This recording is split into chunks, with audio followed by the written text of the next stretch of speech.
आप देख रहे हैं फियर 99। फियर 99 की आज की कहानी में आगे बढ़ने से पहले अगर आपने हमारा चैनल अभी तक सब्सक्राइब नहीं किया है तो कर ले और साथ ही बेल आइकन को भी ज़रूर दबाएं। तो चलिए बढ़ते हैं आज की कहानी की ओर। दोस्तों, आज की कहानी हमारे साथ शेयर की है रमेश जी। तो सबसे पहले रमेश जी, आपका बहुत बहुत धन्यवाद अपनी कहानी हमारे साथ शेयर करने के लिए। तो चलिए बढ़ते हैं आज की कहानी की ओर। रमेश जी बताते हैं कि ये घटना मेरे साथ तब घटी थी जब मैं झांसूगुड़ा रेलवे स्टेशन से रायपुर के लिए निकला। ट्रेन में तो वैसे ही हर बार की तरह भीड़ भाड़ और शोर शराबा था। मैं अपने बर्थ पर चुपचाप बैठा और हॉरर स्टोरी सुन रहा था क्योंकि मैं अकेला ही सफ़र कर रहा था। जैसे जैसे समय बीतता चला गया वैसे वैसे ट्रेन में भीड़ कम होती चली गई। रात के वक्त जब ट्रेन उड़ीसा बॉर्डर क्रॉस करके छत्तीसगढ़ में दाखिल हुई तो उस वक्त भी मैं जाग ही रहा था। उसी दौरान मैं टॉयलेट के लिए उठा और वॉशरूम की ओर बढ़ा। बोगी के सभी लोग तकरीबन सो चुके थे सिवाय उस आदमी के जो दरवाजे के पास बैठा था। मैं उसके साइड से होता हुआ वॉशरूम चला गया और जब मैं वॉशरूम में हल्का होकर वापस आ रहा था तो वो आदमी अभी भी दरवाजे के पास ही बैठा था।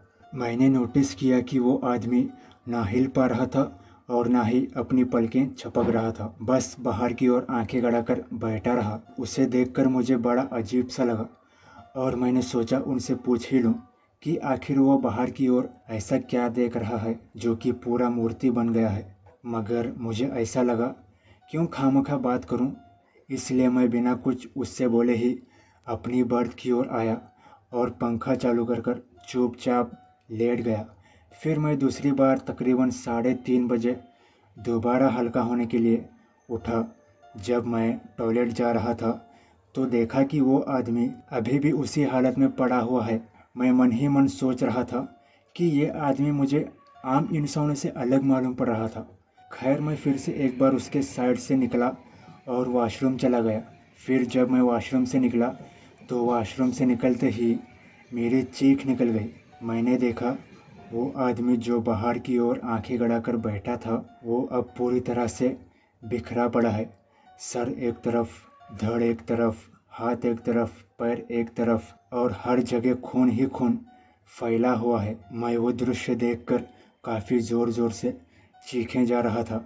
मेरी चीख सुनकर कुछ लोग उठकर एकदम से मेरे पास आ गए और मुझे शांत करते हुए पूछा, क्या हुआ तुम्हें? तुम इतनी ज़ोर ज़ोर से क्यों चीख रहे हो? और हाँ, ये हाथ में साबुन क्यों लगा हुआ है? पहले तो कुछ देर मैं सदमे में ही रहा और उनकी बातों का कोई जवाब नहीं दिया। और फिर जब मुझे उन्होंने वॉशरूम के नल के नीचे बिठाया तब जाकर मुझे कुछ समझ में आया और उन्हें इशारा करते हुए कहने लगा, देखो देखो, वो आदमी खून से लथपथ बिखरा पड़ा है। इस पर उनमें से एक आदमी बोला, कौन आदमी? कैसा आदमी? कहाँ का आदमी? कौन सा खून? किसका खून? उसके इतना कहते ही मैंने अपनी मुंडी घुमाते हुए देखा तो पाया कि वहाँ पर कोई आदमी मौजूद नहीं था। अचानक ही मैं सोच में पड़ गया कि तभी मैंने उस आदमी को सारी बात बताई। मेरी बात सुनने के बाद उस आदमी ने बताया कि यहाँ ठीक इसी जगह एक आदमी की मौत हुई थी।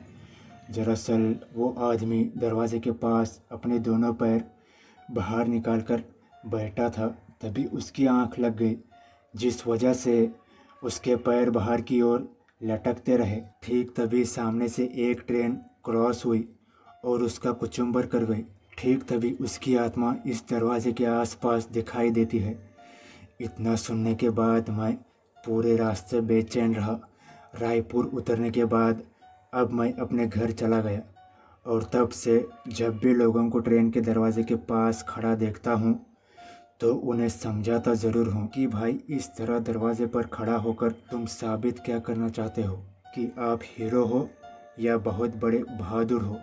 भाई, जान बहुत कीमती होती है और ख़ास कर उनके लिए जो परिवार वाले होते हैं। आई होप कि आप अच्छे से समझ गए होंगे। सेफ्टी को ध्यान में रखते हुए सफ़र कीजिए। दोस्तों, ये थी आज की कहानी। अगर पसंद आई हो तो लाइक और चैनल को सब्सक्राइब ज़रूर करना। मैं आपका दोस्त आपके लिए ऐसी ही कहानियाँ लाता रहूँगा। तब तक के लिए बाय एंड टेक केयर।